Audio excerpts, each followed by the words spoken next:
News, your campus, local, national, and world news headquarters. Join us as RMU Live begins right now. While many of us use the internet to chat with our friends, Americans this morning had the unique chance to chat with somebody new. How about President Obama? In a first for the nation, the president took questions from an online town hall meeting and the public logged on in droves. More than 90,000 web users submitted questions to the president, asking a variety of questions. Good evening and welcome to this edition of RMU Live for Thursday, March 26, 2009. I'm Chris Walker. And I'm Ed Albert. Thanks for tuning in. The new event was a new take on a Depression-era tradition. President Franklin Delano Roosevelt used the medium of radio during the Great Depression to host fireside chats to help calm a concerned nation. Today, President Obama hosted the meeting for web-savvy Americans to help spur support for his economic solutions. More than 90,000 people submitted 104,000 questions. In addition to questions about the economy, Americans addressed real estate, transportation, and marijuana legalization. And tonight is Ladies' Night on campus. Well, Miss RMU, that is. Yes, in the food court at 9 o'clock, stop in for the Miss RMU contest. 14 contestants will be competing for this year's title. Event organizer Leanne Pontus says that the event is a great way to showcase some school spirit. Office of Residence Life, more specifically put on by RAs. And it's a pageant to celebrate the women at RMU who represent RMU in a positive light. Colonial Theater stars Ryan Collins and RMU Live's own Channing Frampton will be serving as the hosts, and the event will also include an intermission show, and Julie Nelson, Miss RMU 2008, will be making an appearance as well. Robert Morris University is currently conducting a survey of all undergraduate students to rate the overall satisfaction of students on campus. The student satisfaction inventory developed by Noel Levitz was distributed to 3,163 undergraduate students via email last week. The survey should take about 20 minutes to complete, and participants are entered to win a $100 American Express gift card, and 5 participants will be randomly selected to win $30 iTunes gift cards. The survey is open to students until Monday, April 6th. Some RMU grads will be heading to Philadelphia to continue their studies in the field of osteopathic medicine. In an agreement made last week, the Philadelphia College of Osteopathic Medicine will be accepting up to 10 RMU graduates, combining their baccalaureate degree with the partner school's degree. Now, the new agreement is similar to the joint degrees currently offered between Bobby Moe and a number of other medical institutions. This agreement comes more than 2 years after RMU's own plans to launch a school of osteopathic medicine fell through. And meanwhile, right here on campus, mark your calendars as Monday kicks off Communication Week at RMU. You can get things going on Monday with the Journalism Symposium in the Sewell Center. Then on Tuesday morning, the annual Creativity at Work seminar will be held in the International Suite, also at the Sewell Center. On Wednesday, it's PR Day, and on Thursday, Colonial Theater will be presenting The Miracle Worker at Massey Hall. For complete details, you can log on to the RMU website. And what are your dinner plans tomorrow? RMU, perhaps you need a little change in cuisine. Now tomorrow at 6 p.m. in the Nicholson Center food court, RMU is hosting its International Dinner and Celebration. From Bangladesh to Kosovo, international students will serve traditional dishes from their countries. Now the dinner is free to RMU students and children under the age of 12. For more information, you can contact TT Atwater at 412-397-3429. And half a dozen students from Pitt are living in some temporary quarters after their frat house on Dithridge Street in Oakland caught fire just before 10 p.m. last night. Now, before calling 911, a few of the residents tried to put out the flames themselves using water, but soon had no choice but to call for help. The population in the Pittsburgh region has not dropped as significantly as in the past, according to the recent U.S. Census Bureau. In a recent report, the 7-county Pittsburgh metropolitan area, including Allegheny, Armstrong, Beaver, Butler, Fayette, Washington, and Westmoreland counties, have had the lowest population loss in this decade. Right here in Allegheny County, officials were pleased that the county stayed in as the 30th largest in the nation. And the metropolitan area also did not lose its ranking, and it remained the 22nd largest in the country. A recently closed area hospital will soon be getting a new lease on life. The Tri-County Hospital in Brownsville will soon be serving as the set for a new medical drama for CBS. Now, the show is being called Three Rivers and will center on organ transplants. More than 100 local people are being hired to help out behind the scenes. The taping of the pilot episode is expected to take about 2 weeks, but no word yet on when exactly that will begin. And coming up after the break, Washington turns to President Obama to fundraise and the Secretary of State in Mexico. Plus, we have Channing Frampton here with your local weather forecast. Stay tuned.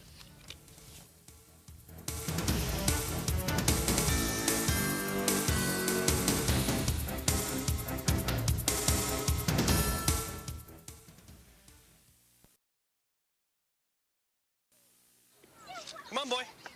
Come on. What do you got there, Yogi? Huh? What have you found? What do you got, little fella? Drop it. Looks like someone's butt. Yeah, they probably lost it playing with their kids. Hey, leave it. Come on. Come on.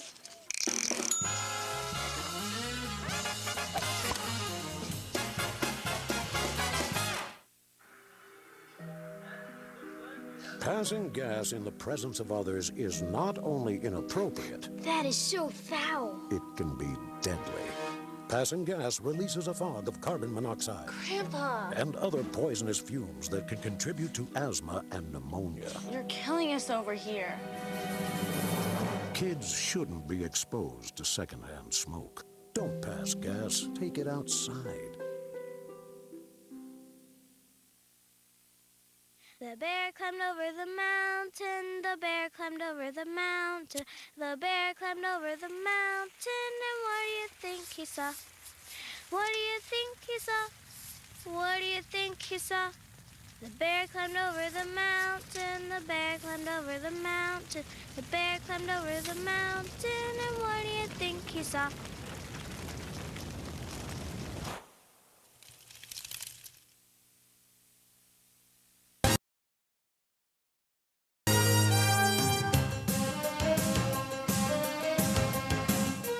President Obama is now trying his hand at fundraising for the Democratic National Committee.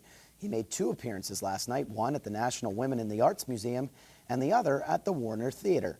As a candidate for the White House, Obama, who was then a senator from Illinois, had little trouble raising money. He broke all fundraising records and raked in nearly $750 million during his 2-year campaign for the presidency. It is the Democrats' hopes that Obama will help the committee keep up with the Republican Party.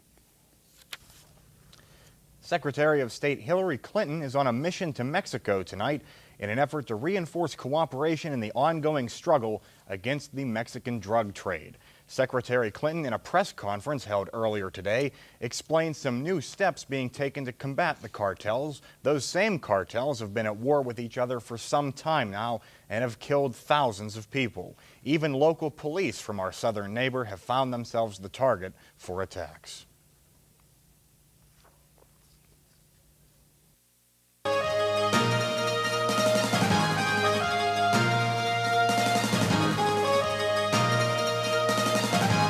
U.S. officials have confirmed that the North Koreans are preparing to launch what they believe to be a long-range missile.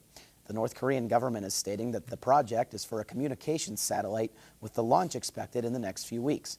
The U.S. State Department has made it clear that any such launch would be considered a, quote, provocative act. Scientists in China are publishing the results of a new fossilized discovery. What you're looking at here is the dreamlike ghost fish, that's its name, discovered last year, preserved in limestone, some 418 million years old. Now, this is significant because scientists say it pushes the oldest known vertebrate fish back another 2 million years. The discovery is being touted as offering insight into the origins and early development of fish. In the summer, I enjoy going fishing in the summer. Definitely. And I've never caught anything that old. No, well, but I usually get the old boot that you can't ever get, you know. The elusive it's on your hook. stick. Exactly, Yeah. exactly. But Break how about, lines. it's been kind of nice out lately, a little rain. A little but rainy. Not too bad temperature-wise. But let's go over to Channing Frampton and see the weather. Channing? Well, guys, I don't know if you're going to want to be doing any fishing this afternoon or this evening or maybe even this weekend because, well, the weather's it's just not that great for it. I'm not a big fan of fishing, so I can't really say anything to that note. But temperatures outside right now, 52 degrees here in Moon Township. Our dew point, it's up finally after a week long of temperatures drier than Arizona. We have temperatures 44 degrees for our dew point temperature. Humidity of 75%, pressure at 29.8 inches, and winds are out of the west at 4 miles per hour. That's accompanying a system that's moving through our area, and that's been bringing us the rain all day. Temperatures around the area, 49 in Beaver Falls and 52 in Burgettstown, and in Greensburg we have 44 degrees, 50 in Katanning, and as we said before, 52 here in Pittsburgh, Pennsylvania. Let's take a look at a bigger picture. We have 50 up in Detroit, 48 in Cleveland, double nickels in Fort Wayne, and 58 in Lexington, Kentucky, as well as Erie we have 48 degrees, and Cleveland 48 degrees up around the lake. And for the forecast tonight, let's take a look at the temperatures. 37 degrees and a chance of rain lingering around as this system begins to exit. And we're going to transition into a few other systems, but the rain showers should begin to taper off for this evening. And our almanac for today looks like this. Our actual high, we reached 54 degrees with our low of 39. Our normals for this time of year are right around where we should be, 53 and 33. And our record, 81 degrees and 13 degrees. And believe it or not, this time last year, we were at a 78-degree high mark. So that's pretty warm for last year. Let's take a look at the forecast for tomorrow. 60 degrees and sunny. It's going to be a nice day Friday to get out and do some hanging out, maybe do some partying tomorrow evening, but be careful whatever you do. And as far as our 5-day forecast is concerned, it looks like this. Temperatures are going to be going down right around Sunday, 47 degrees, but rebounding back by next Monday with sun coming back out and temperatures right around their seasonal averages. Back to you guys. Seasonal coming back, not quite ready to break out the shorts yet. Yeah, well, few more it'll months. get there, Chris. A couple more weeks, and, you know, we'll be back into the swing of things, and everything will be fine, you know? Springtime. Exactly. Springtime. Well, speaking of springtime, we've had some sports going on. It's going to be that time of year if they get the spring sports going. So let's go over to Josh Elsass and see what the sports have in store. Josh? Hey, you know what, guys? I want to say hi to our Cub Scout friends upstairs, but the ice and the hardwood are in gear for the postseason, and I'm not downshifting. So this semi is trucking right after the break.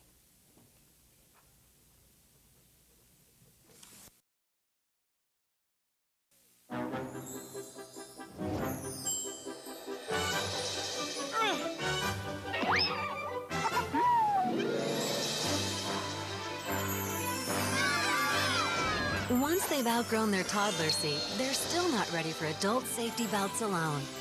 4'9" is the magic number. Until then, kids need a booster seat.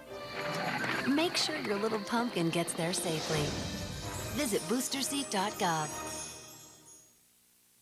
200 years ago, Lewis and Clark set out to discover an all-water route to the Pacific. But what they really discovered in themselves and everyone they encountered are qualities we can still learn from today.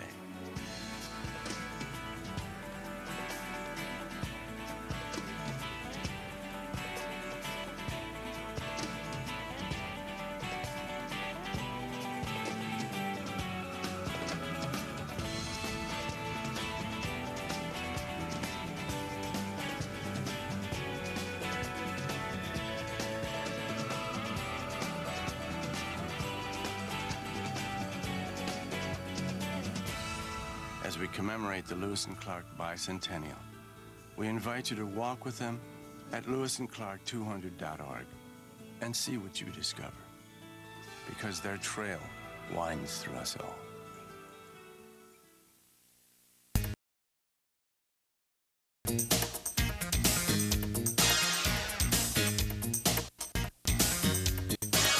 Welcome back. Right now, most NHL teams have 10 games or less left in their schedule, which means my favorite sports phrase of all time will be muttered by Paul Staggerwald for the next 2 weeks or so.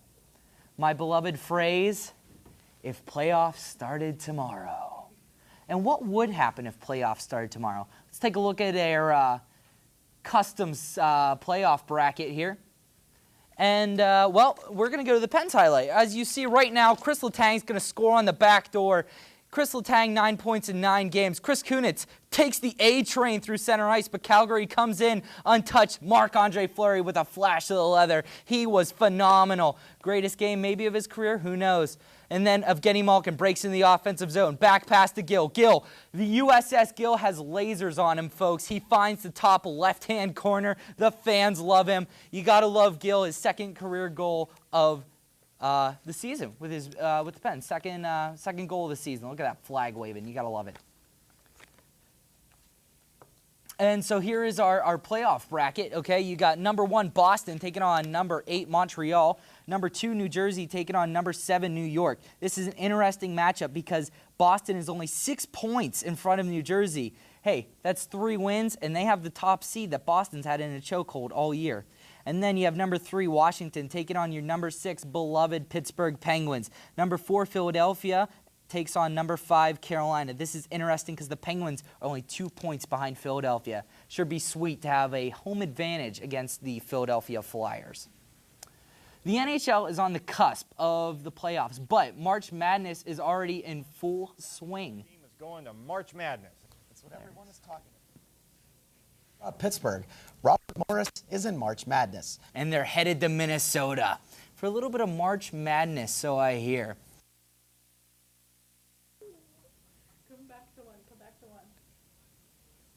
The NHL is on the cusp of the playoffs, but March Madness is already in full swing. And now that we've had a little refresher of what happened last week, let's go ahead and see how the Colonials fared in the big dance. Welcome to the Herbert H. Huber Metrodome. Robert Morris, it's your time to shine. So let's pick it up in the first half. RMU working the perimeter beautifully, passes the Mezi Nwigwe. He's going for the love of elevation for 2 points. Nwigwe dominating inside the paint. And then Jimmy Langhurst, get ready, steals. He's going to go to the outside, cut back to the inside, dish to the outside to Gary Wallace. Gary Wallace drains the 3. Gary Wallace with 7 points and 1 rebound. Jimmy Langhurst tells Mike Rice in between plays, though, winners always want the ball. As he's going to go to Joseph Whitehead on the inside. He goes postal for 2. RMU looking good in the paint. But get back on defense, boys, because here comes Michigan State. Michigan State went on a 21-point run against Robert Morris. The man responsible, Callan Lucas, as he drains 2 right there. Lucas wasn't done for the night. As you're going to see, Lucas is going to go against Nwigwe. Back out to Allen. Over to Sutton, back to Allen. He has all beloved day to drain the 3. And Michigan State would go on to defeat our Robert Morris Colonials 77-62, ending the Cinderella dream. RMU may not have been the winners on the scoreboard, but they still are winners. So I'm going to give them a winner pickle dinner. That's a great job, guys. This has been Josh L. Sass with sports. Now, Chris, do we have a Baginski Extra? We actually do. I've never heard of a pickle dinner before. It's brand new. You invented it. Yeah. Thanks, Josh. All right, now we go to RMU Live's Chris Baginski with commentary on a current event that is pressing, breaking, or maybe even shocking. The views expressed do not reflect the views or opinions of RMU-TV. Here's the Baginski Report.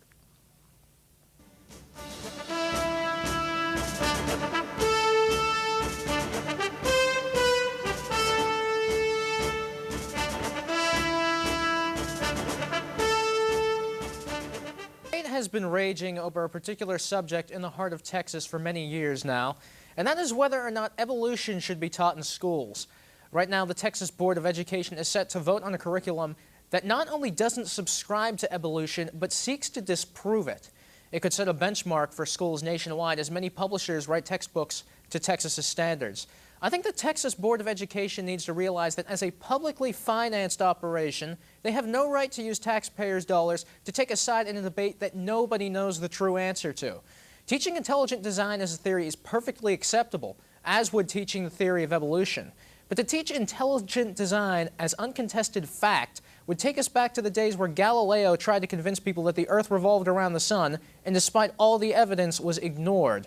Whatever happened to the open-mindedness that our forefathers left England to try and find? It apparently isn't in Texas. And that's all the time we have for today. Thank you for joining us. And we also would like to thank Tiger Cub Pack 401 from Baden, PA for coming in and visiting us today. And be sure to tune in tonight with Ed and Chris for Colonial Sports Center at 9:30. For Josh, Chris, Channing, and Ed, I'm Chris Walker. Have a great weekend, everybody. Take care now. Good night.